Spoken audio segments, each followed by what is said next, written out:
This is a new voice for a new Scotland.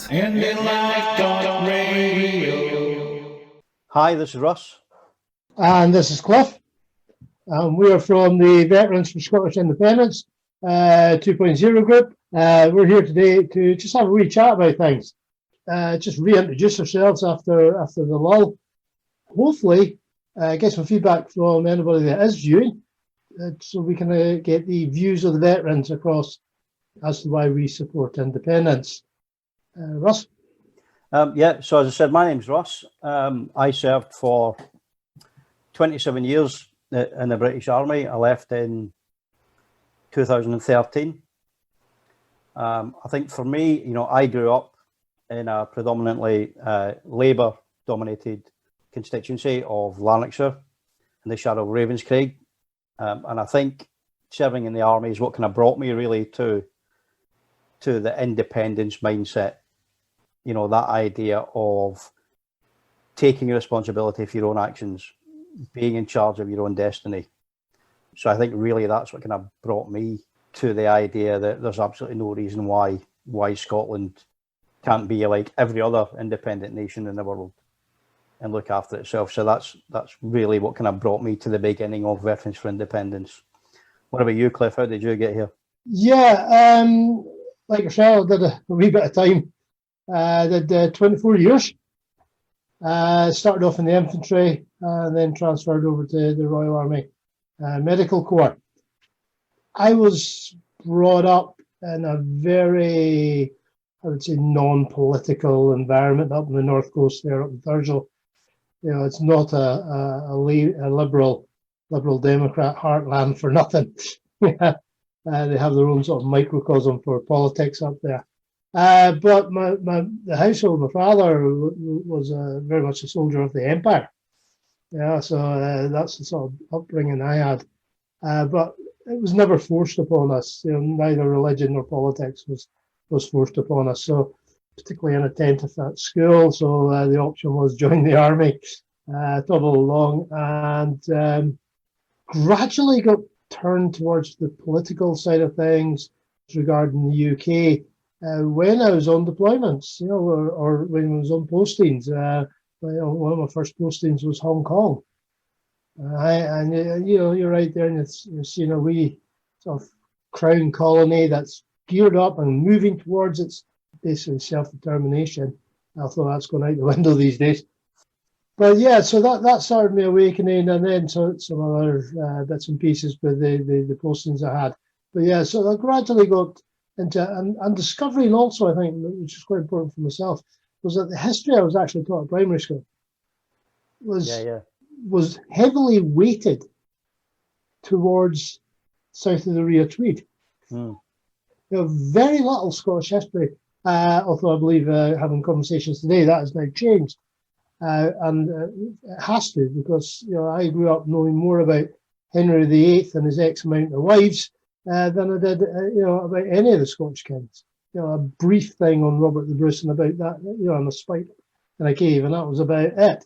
So yeah, gradually got towards the wanting Scotland to be independent, left the army, got a lot more politically involved, and then obviously the independence campaign kicked off.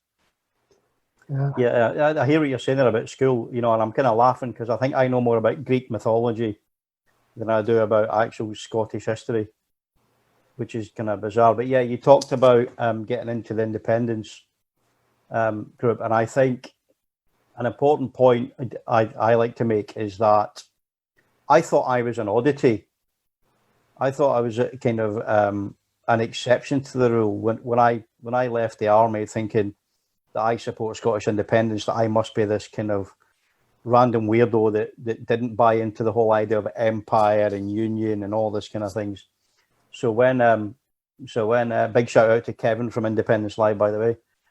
So when Kevin put a call out for ex-soldiers or ex-military that supported independence, I kind of thought I was going to be the only one that messaged them. So when we turned up to get together for our initial kind of meeting in Bearsden back in 2014, I was really shocked And I think we had there was about a dozen of us turned up. Remember that? Yes, absolutely. Yeah, on the stage there was certainly a lot more in the audience. That was actually similar to you. It felt prior to that as though I was swimming against the tide sometimes. Yeah. With the unionists, the veterans that are unionists, absolutely sniping you left, right, and centre for anything, and you do feel that am I actually wrong here, type of thing. But as you mentioned, Kevin obviously picked up on it a lot quicker than we did because the driving force to get us together. But that Bears Den is that event we had in Bears Den is a night that I'll always remember, because it was an awakening, and it did prove not just to us but to the good people that viewed it that it's okay to be a veteran and support independence. Yeah, absolutely. And I think the big thing I took away from that was that people turned up to see us at the event, which was surprising enough in itself for me. But then the feedback from Kevin about how many people actually not just watched it live, but then watched it afterwards, the recordings, and it really had a big impact. And that was quite unusual for me because I thought we were howling into the wind at that point. It did feel like it sometimes on Facebook and certainly on Twitter. It certainly did feel like it. And then of course, we started getting mic time out with that. Another very fond memory I've got was the actual night before the referendum, where yourself and Johnny were speaking to that crowd from the flatbed of a wagon, at George Square. And I came along just to lend support as such. But just standing up on that flatbed and seeing the crowd of people in front of us was absolutely inspiring. And it was, and as you say, it was the night before the referendum, so it was really positive, and it was really hopeful. And I think, do you know, the strongest memory I've got from that actually was the lone unionist on the motorbike. Do you remember him? Who was on the side of the road behind us? Behind us, yeah. And everyone was just being so friendly to him. I think he thought he was going to be causing trouble, but everyone was like, yeah, good. It really was that really positive, really optimistic, really hopeful time. And it'd be a shame, and we still have that to a certain extent, but it'd be a shame to lose that, I think, going forward. Yeah, we do. And one of the things that I'm always very conscious of during the marches and the rallies and stuff like that is any potential trouble. And I'm not even getting a spider sense over these things. I mean, don't get me wrong, we do have our less than welcome element in the yes movement, as much as every movement does. You do have these elements, and I think the important thing to remember is that the majority of people there are there to encourage political change. They're not there to incite riots, or they're not there to come down hard on your political opponents. So the majority of it's really kind of people that just want to choose their own future. Yeah. I mean, we have to remember, though, that the odd fringe element that kicks off are the ones that will be picked up and amplified by the media in order to discredit the movement. Absolutely. I mean, I can tell you with absolute certainty, we have had exactly one person detained in the whole time that the Yes movement has been marching. So, all the marches, rallies, one person detained, happened to be a veteran at that. But that's the way it goes. And he admitted, he came up afterwards and admitted he was a complete fool and apologised. And it takes a lot of guts to do that. No, absolutely. And I think with the fringe elements, and I say the media will amplify it. And I'm not gonna give them the option of publicity by naming any names or organisations. But those idiots that had the kind of England out of Scotland banner at Glasgow Central, we don't need that. They know they're going to. They put that banner up. They're going to get publicity, and they do that enough. And I think if we now move away from them, because there's lots of other friendly banner, nice banners out there, that encourages it. And when you get people coming up at a post-event and they're saying, "Oh, you are anti-English" and stuff like that. Yeah, and I'm sitting there going, "I am half English. My father was English. Now half my family's English. A lot of my good friends are English." But they have to, but that's what they have to do, mate, in order to. And don't get me wrong, it happens in politics on all sides. Is you have to demonise the opposition, and you do that by pushing out false information. Right. The bad men eat babies. The bad men, hate you. If they ever catch you, they're going to lock you up and throw away the key. It's standard practice, mate. It's in-group, out-group behaviour, and it's happened for centuries. Right. But we have to rise above it and realise that sometimes reacting to it gives it the publicity, the oxygen of publicity that it doesn't deserve. Right. Yes. So we are moving forward with our little group, and thanks to yourself there with setting up the Facebook page and doing a heck of a lot of monitoring on that, we've been able to get our little message of veterans out there, and we've got a very good following on that page, haven't we? I'm really proud of the Facebook page. People sometimes ask why we have Veterans for Independence 2.0, and it's assumed sometimes that that's because we didn't get through the first independence referendum. But in actuality, and again, I'm not going to name any names, I'm not going to shame anyone, but it's because when we set up, there was already a Veterans for Scottish Independence page. It didn't have a big following. It was run by one person and their partner. And we reached out to them after a week and I got going. But in short, they didn't want to share. Right. So we set up Veterans for Scottish Independence 2.0, not expecting it to kick off at all, expecting it to have probably less of a following or less membership than that original kind of old page.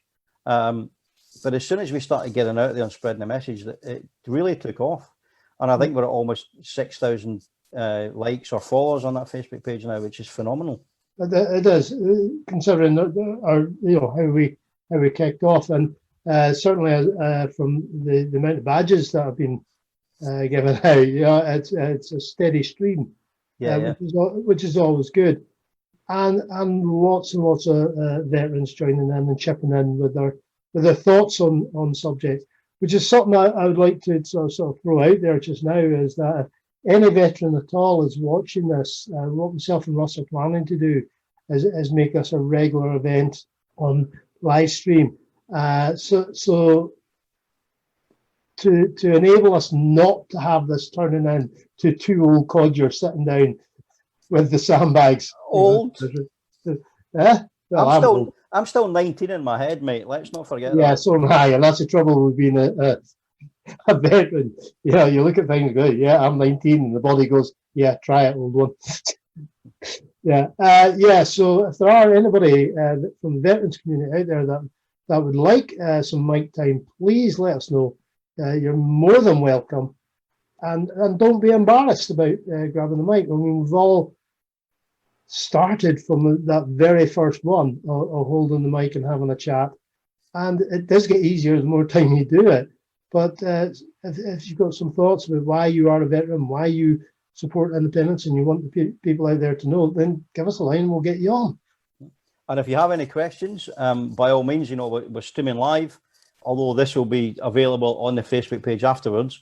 So whether we're streaming live or whether it's after, get your questions in the comments, and we'll do our best to answer any queries you may have. We're happy to do it. But trust me, the more of you that leave comments, the less inane drivel you have to listen to from me and my partner over here. Absolutely.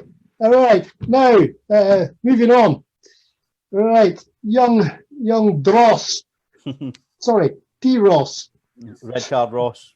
Yeah, has now become unopposed leader of the branch office. One of our veterans, Billy McLean, was on Facebook there, just underlining to everybody that there's no such thing as the Scottish Conservative and Unionist Party. They're all registered in London. Yeah, it is. It's a weird thing. Somebody was putting on the other day, I've seen on Twitter, somebody put a thing up about all the things that that Douglas Ross is. It's Douglas Ross, isn't it? Yeah. I do get confused with him and Ross Thompson, but yeah, Douglas Ross. About all the things that Douglas Ross has either voted for or voted against. Voted against, voted for the 2-child cap, whatever, I don't know, but lots of things he voted for. And it was old Murdo Fraser. There's been a Murdo quoted it and said, you can smell the fear, that somehow we up here are afraid of the political heavyweight that is. I can't even say this with a straight face. This political heavyweight that is Douglas Ross, and it always reminds me, I think, of the Jim Murphy days, of the pre-independence thing, where they were like, "Oh, everyone's scared of Jim," and he was just, and his crate and his iron brew bottle and that, and he was just laughed out of Scotland. Yeah. And it got me thinking, Eden, in the whole of the Scottish Tory party, one and the same thing. In the whole of the Scottish Tory party, is there anyone that I'd be genuinely scared to have as Tory leader? And I looked at them and I'm thinking, no, because they're all just cartoon caricatures of Tory politicians. Yeah. There's no one there that can do what they want them to do. They seem to be promoting this as the new dawn of unionism, right? And they got Dross heading it up, right? His vast majority of, I think, 600 and something. Yeah. Right? In a community that's heavily weighted with forces personnel. Well, they will. I mean, what they'll do is they'll stick him on the list for the 2021 Scottish elections, and he'll be top of the list. So he's virtually guaranteed a seat. I think they'll probably stand him in a constituency and a list, which seems to be standard. I remember, I think it was Labour in either 2007 or 2011 that mucked up by not putting their key people on the list. Right. Because they thought they were just going to walk into the constituency. 2011, I think it was, which meant he then had the second stream going in, which is why you had your kind of, try to struggle to remember all the Labour leaders' names now, your Joanne Lamont and all these kind of people that ended up. But yeah, he'll get in. And to be fair, I don't think I've often said the only people at the minute that can sabotage the SNP are the SNP. Yes. Yeah. Because there is no effective opposition. No. And it's a shame. It's a shame because you do need effective opposition. I mentioned this a couple of weeks ago, one of the shows I was on, that democracy relies on more than one party. Yeah. Yes, you're absolutely right. And yes, you're absolutely spot on. But there is no one in any of the parties that I'm spotting or seeing that could stand forward and offer a sensible debate. I mean, maybe it's because we have moved so close, so forward, so close to getting independence, that any argument or debate that the opposition parties could put up automatically is seen for what it is. So they are struggling, and I don't think there's anybody out there of any political colour who wants to pick that baton up. Dross, I think, has been fed a line and has believed it. Yeah, it is. And I'm reminded of the conversation we had just before we went live about that unshakable confidence that some people have. That idea that you're always right. And I was saying to you, I found it quite a lot in the officer corps within the army. That not just the idea you're right, but that ultimate unshakable confidence that you're right, even when you've got no idea what the hell you're talking about. And I think Tory politicians have it. Your Murdo Frasers, your Douglas Ross, and all these kind of people that somehow that by virtue of the fact they're saying it, it's correct. Yeah, the arrogance, as I call it, the Yeah, arrogance of really empire. is, yeah. No, it is arrogance, but it's arrogance that they don't even consciously realize is arrogance. It's just that way that's been instilled in them, that it's that unshakable. And I think Douglas Ross has fallen into that trap. I think he's been told by the mediocre people around him that he's the best of the bunch. And the sad thing is they're probably right. Yes.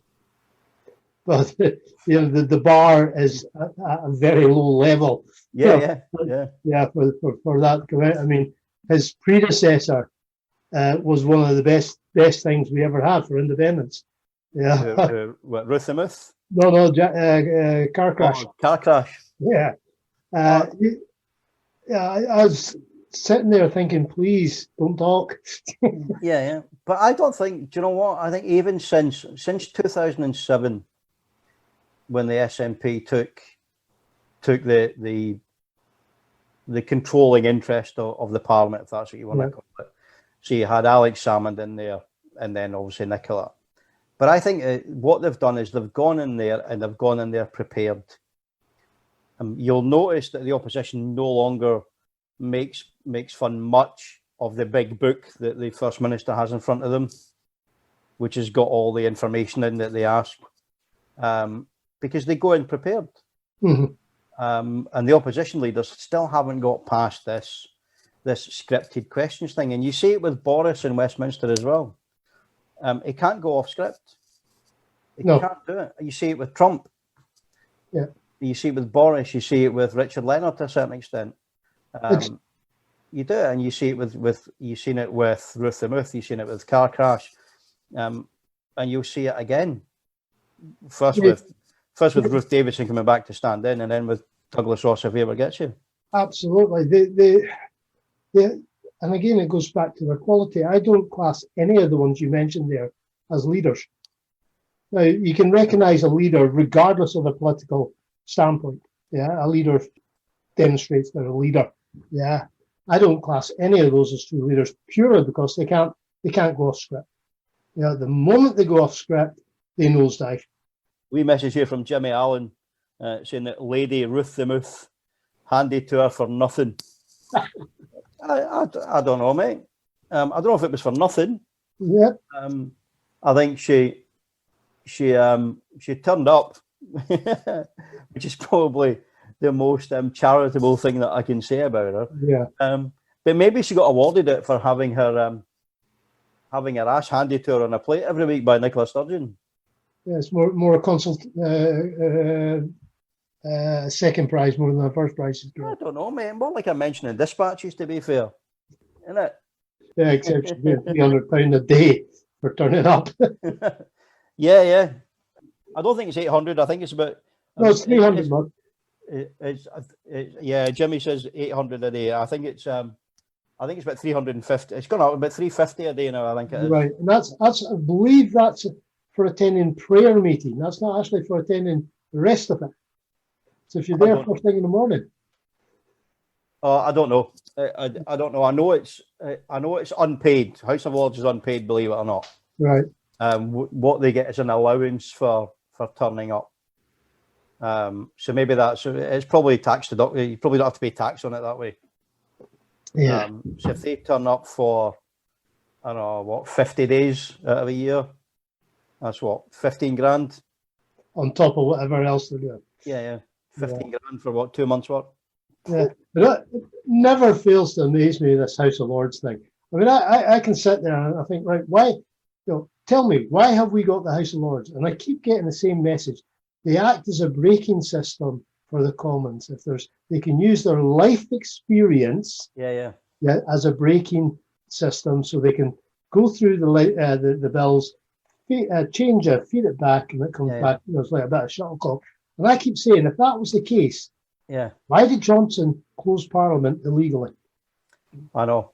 It's a weird setup. I mean, and it's mired in the kind of feudal, kind of Anglo-Saxon Norman thing from the past. This idea of noblemen kind of being the checks and balances for the poor the poor plebs that can't govern themselves. And up till very recently, it would have been knights and sirs and that they were in the Commons anyway. Yes. And I think the issue is, and my idea, believe it or not, looks at the USA. Now, the USA, as much as you disagree with their politics and how they do things, has 2 elected chambers. And not many people know this, right? But you have the Houses of Congress. Yes. Which is about 400 strong. I don't know. Definitely no more. They have it as a percentage of the population of the state. Yeah, that's right. Yeah. So you have the House of Congress, which is about 400, 500 members, and the upper chamber, the Senate. Do you know how many members there are in the Senate? 50. Well, how many states are there? Well, there's 50 states, but there's 100 members. There's a 2 per state. And that's because the states have. So the lower chamber, Congress, is by population. The upper house, the Senate, is by geography. So and the idea was that balances it out. That means that you couldn't just load a state up with thousands of people. They would still have the same vote in the Senate. So it's the difference between a kind of PR and a first past the post, almost. So you have that representation, and I've always thought that if we wanted to have a truly representative democracy in this country, is you can maintain the Westminster system, your 650 constituency MPs, but the upper house should be representative of the nations of the UK. So there's no reason why you couldn't have 25 representatives from England, from Scotland, from Northern Ireland, and from Wales, and you had 100 members in the House of Lords. And that way you have equal representation in the upper chamber and your popular representation then in the lower chamber. Yeah. Trouble is, every single government since the 70s, mid-70s, has been saying there are going to be changes to the House of Lords. And I think it was Tony Blair's government said he was actually going to abolish it, and then quite quickly forgot about that idea. The whole system down there is friendly to the establishment, and as such, they'll never ever want to change that. And that includes the civil service.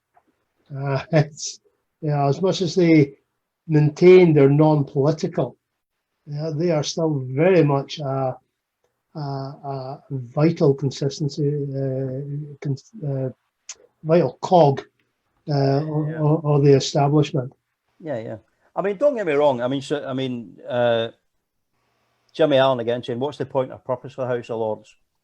Well, I'm gonna be honest here and assume that that's not just a flippant kind of point. The purpose of the House of Lords is to provide the checks and balances for the House of Commons.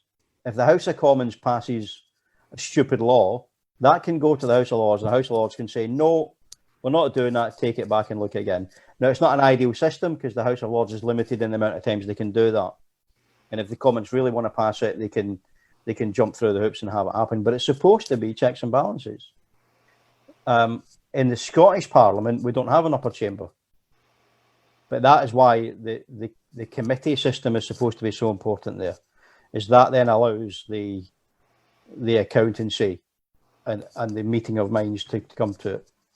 But yeah, it's ludicrous. I mean, it's what, 800 and something members of that? It's over 800 just unelected. They keep harping on about it being the mother of all parliaments, which is absolute nonsense. I think the Icelandic one is older. But democracy-wise, the big changes to the House of Lords, where they actually started to lose power to make alterations, I think happened in 1907. But up until that point, they could rule the roost, or certainly make life very difficult for the elected members, most of which weren't elected anyway because they had seats that were uncontested. And people, and you have to remember, people talk about the oldest democracy. Well, certainly not. Up until 100 years ago, everyone couldn't vote. Yep. You know, you have to remember that the vast majority of people that went and fought and died in the First World War weren't entitled to vote. The massive changes happened, it was either 1918 or 1919, Yeah. were done because of the troops coming back from the trenches. Yeah. Because they had not, they had not been living in the same place for a year. So that lost them the vote. They were disenfranchised for that under the system. And trouble was, they were coming back with rifles. Yeah. Yeah. So please rest assured, if you're watching this, that we're not allowed to bring back rifles from war zones now. That's not to say many haven't tried, but it's a big no-no. No, it's absolutely. I think, well, actually, again, getting back to my father being soldier of empire, we used to have an old Czechoslovakian 2.2 rifle that legal, we had a license for it. My father had a license for it and everything, but that came back from his stint in Germany. Yeah, so yes, no, we don't take firearms back. Yeah, so we're not the oldest democracy. And even after everyone got the right to vote, you still had politicians buying and selling elections. Yes. Yeah. And offering bribes to the people to get what they wanted. And it still happens now. We like to think that we are in the 21st century and we are somehow more enlightened, but we're still susceptible to the same things that we were. And I think that's very much because the system down in Westminster is still the same. Yeah, it is absolutely still the same. No, you're absolutely right, mate. I've figured out why I wasn't getting any messages coming through. Why is that, mate? I hadn't had the message thing switched on. I told you I was no use of this. I can't even spell IT, mate. Right. Good one. Now, one of the questions that we're forever getting asked is, in an independent Scotland, would our pensions, our military pensions, still get paid? Okay. I've been asked that. I think I got asked that question back in 2014 as well. So it's been going round. Now, so I'm not an expert on pensions. I was a pay clerk at one point in my career, so I know a little bit about pensions. I do know that prior to 2014, HMRC pushed a statement out saying that pensions be paid as normal. Somehow people don't believe that was true. My response would be that there are about 20 plus different nationalities that serve in the British Army, not least Gurkhas, Fijians, South African, Ghanaian, Jamaican, all the foreign Commonwealth nations serve in the British Army. And there's absolutely no problem if they complete their career of them getting their pension after they leave. So I can't see any justification that Westminster would have, given that you've served in the British Army, of not paying your pension afterwards. I mean, if I worked for Sainsbury's for 20 years and then go work for Tesco, Sainsbury's is not going to refuse to pay me my pension contributions. You would hope, but it's public money. So all it needs really is for the Scottish government or the Scottish Parliament of the day to stipulate that they will continue to pay pensions at the current rate, and we should be fine. But I think legally, morally, any company, whether that's the MOD or Tesco, to say that they won't pay your pension because you choose to go and live somewhere else or not be part of their company is reprehensible. Yeah. You've done the job. Yeah, the publication by the SNP and Scotland's Future prior to 2014 referendum did actually mention that all pensions would be honoured. Yeah. So yeah, don't worry about that one, folks. We will continue, to receive our pension. Sorry, just to add to that, I remember as well, and I'll see if I can find it, but I do remember that the Forces Pension Society, who are an independent organisation, who who counsel people and inform people on forces pension rights, actually pushed a statement out at the time saying, pensions will be paid.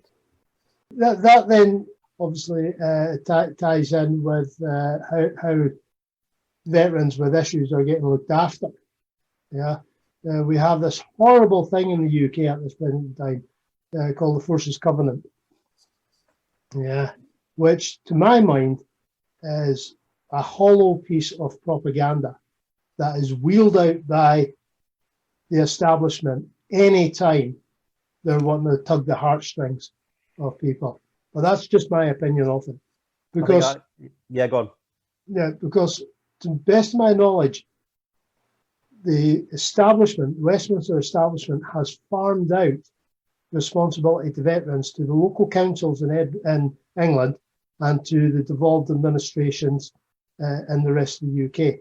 And charities as well, mate. They're all charities. Yes, and it was it not David Cameron that got pulled up on that head-to-head meeting one night when he turned around on TV and said, but the charities and the girl asking the question absolutely verbally destroyed him because he was relying on charity. Yeah.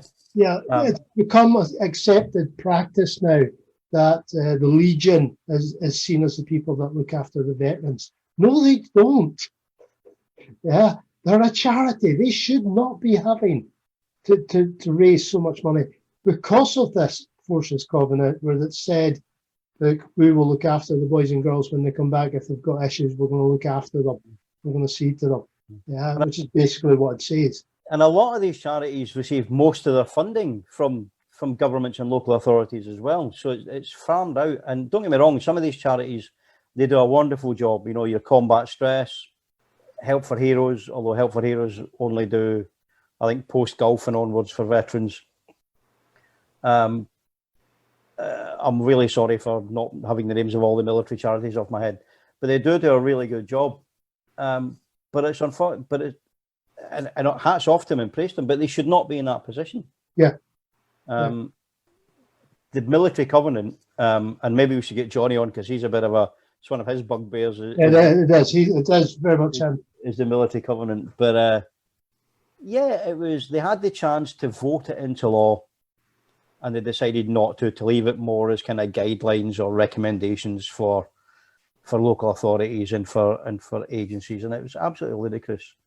Now, don't get me wrong, I don't think soldiers or former shoulders, I can't even speak properly now, or former soldiers should be given benefits over and above what the civilian population get. But I also think that if you've been injured or harmed in any way because of your service, that the state has a responsibility to look after you because they're the ones that sent you into danger. Yeah, they put you in harm's way. Yeah. Then it should be very much up to them to look after you. And you're absolutely right. I don't think anybody, veterans-wise, is asking for anything over and above what anybody else would be getting.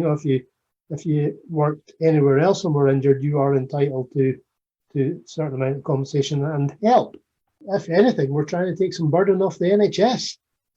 Although maybe the government is actively working to reduce having to provide for veterans by cutting the armed forces so much. Yeah. If you've got less soldiers, you're going to have less veterans. It makes sense. Yes. What was that latest cut? Was it 20,000 or something? Yeah, again, yeah. I think we stopped being an army and became a militia quite a while back. Yeah, we're certainly a defence force. Yeah, which only puts more strain on those still serving. I mean, even in my time, I I left in 2013. Right. And I can speak from my position at the time, which was as a warrant officer. I was asking my junior NCOs, my junior ranks, my privates and lance corporals, the jobs that I was expecting them to do was 10 times more than what I was expected to do at that stage of my career.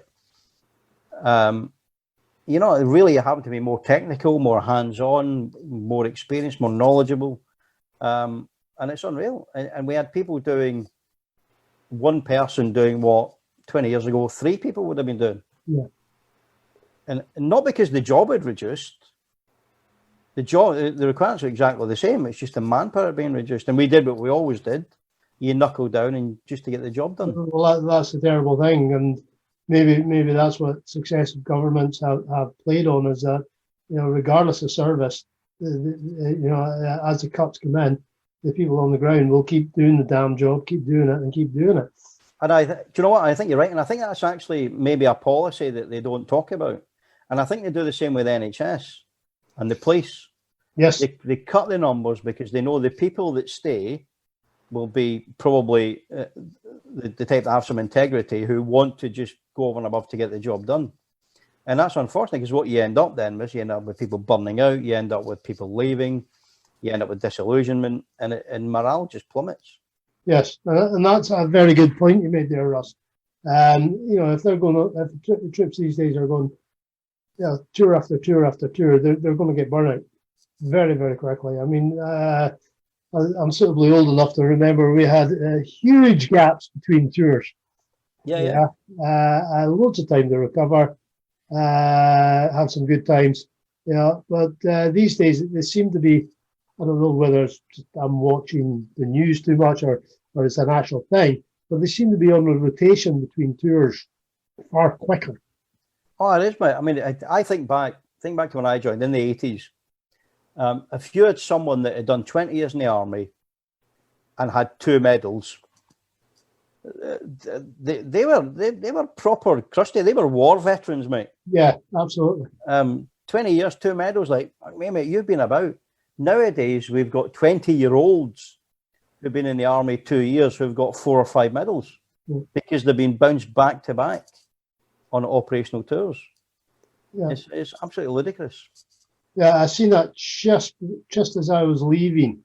There was the were things that you're absolutely right. Yeah, I mean, I went 79 to 91. Yeah, 1 medal. Yeah, Northern Ireland. Yes. Yeah. Yeah. And if you had an LS and GC, long service and good conduct medal, for those people that are unaware, that meant that you were just probably a brown nosing get that never got from home. Undetected crime, as I call my own. Yeah. But so and then suddenly after the first Gulf, things took off. Yeah. Well, it was, mate. If you remember, I remember at the time there was the Good Friday Agreement in the late 90s, and they were talking there about the peace dividend, about how they could afford to cut the forces because there was no longer a requirement to have thousands of troops on UK soil. And those of us that were always a bit cynical thought that's not going to last. And literally within a year or two, then the first Gulf War kicked off. And then Yugoslavia. And I might be confusing up the order there, but I think Yugoslavia was after the first Gulf War. First UK troops, I think, was 92. Yeah. Because I was second, and that was 93. Yeah. So then Yugoslavia kicked off. Then you had that, and then Angola, and various other places, right up, mate, till the second Gulf War and Afghanistan and 9/11 and all this sort of shit. Ridiculous. But 9/11 might have been was probably the catalyst for a lot of that. That's what kicked off Afghanistan. Yes. Even though Osama was nowhere near Afghanistan. Yeah, the popular belief he was up in the hills in Tora Bora hills or something like that. Really, because that's where you run a worldwide terrorist organization from. But I think it's interesting to look at how far back that kind of media manipulation went. And when I talk about manipulation, I'm talking about kind of defining the narrative.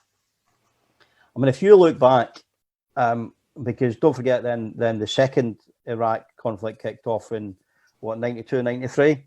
No, 2002, 2003. Yeah. If you look back at the time, about how many times 9/11 and Iraq were mentioned in the same sentence, by politicians in the media, when Iraq had nothing to do with it. Yeah. Nothing to do with it, and it was always sold as this narrative to get in the minds of the populace that Iraq and 9/11 and Afghanistan were somehow all mashed into one big thing. Yeah. And then the whole thing about the weapons of mass destruction, was it 4 minutes notice to move? Yeah. All that type of thing. And I'm sitting there going, really? Yeah, the dodgy dossier. Yeah, and then of course that poor scientist that committed suicide just before the troops went in. Yeah. So yeah, we have the general public in the UK have been sold a misconception certainly over that. And the sad thing, and this is something I've picked up since leaving the army, I left in 2001, we are actually have troops fighting over exactly the same ground as what was being fought over 100 years ago. Yeah. I mean, Kipling wrote fucking poems and stories about Afghanistan. Yeah. In the 1800s, 1900s. I'm not a historian, I don't know. But basically, politicians have known for centuries that Afghanistan is not the place you want to be sending in troops. I'm again old enough to remember when Soviets went into Afghanistan in 1979. Mm-hmm. Yeah, and I was sitting there, my dad was still alive at the time, and he goes, "That's a big mistake. You don't go into Afghanistan." Yeah. But it was ludicrous. And I think, and part of it is, and I worked, when I was out there, I worked with a lot of the local interpreters. And I think you get a sense of the culture there. They tend to have a very intergenerational culture, which is different from what we have in the UK. We're very much an instant gratification type culture here. Right. I want change, I want it now, or at least I want it in my lifetime. The Afghan people are very more pragmatic. They're like, change will come, but it might not come until my kids or my grandkids get it. Right. And I remember chatting to them, and they were like, well, the Soviets came, but we know they'd leave.